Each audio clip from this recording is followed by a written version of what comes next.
On passe à l'économie avec vous, Axel de Tarlet. Les compagnies à bas coût vers les États-Unis sont en grande difficulté, nous dites-vous. On s'interroge sur la pertinence du modèle low cost pour les vols long courriers. Voilà, parce que c'est la question de fond, et ce depuis le début. Autant les conditions de vol spartiates qui sont le fondement des vols low cost, eh bien ça marche très bien pour les vols courts, 2 ou 3 heures.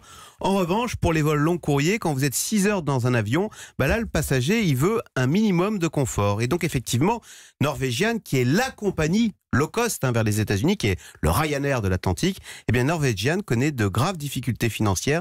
La compagnie doit faire un appel au marché pour lever de l'argent frais. Elle cherche 300 millions d'euros. Ça veut dire quoi, low cost pour aller aux États-Unis? Combien ça coûte un billet pour New York? Alors ça coûte à partir de 150 euros. L'aller, vous savez, les low cost, on dit c'est toujours vol aller, vol retour.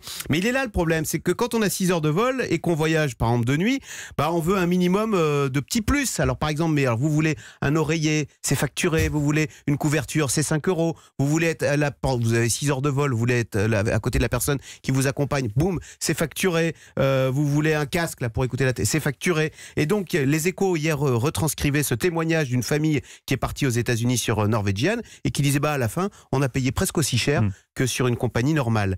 Et puis côté compagnie également, c'est compliqué d'être low cost quand on traverse l'Atlantique, parce que le secret des low cost, pourquoi font-elles autant d'économies? C'est parce que les rotations sont très rapides. Énormes, oui. Ryanair, il atterrit 20 minutes dans un aéroport et hop, il redécolle quand il a fait le plein de passagers. Quand vous traversez l'Atlantique, d'abord il y a 7 heures de vol, et puis quand vous arrivez à New York à 3 heures du matin, c'est compliqué de refaire le plein pour revenir dans l'autre sens. Donc vous voyez, toute l'alchimie du low cost fonctionne moins bien quand il s'agit de traverser l'Atlantique. Alors attention, ça ne veut pas dire que le low cost vers l'Atlantique, le long courrier ne marchera pas. Simplement, on peut penser qu'il n'aura pas le même succès que le low cost en Europe, qui là a raflé près de la moitié du marché.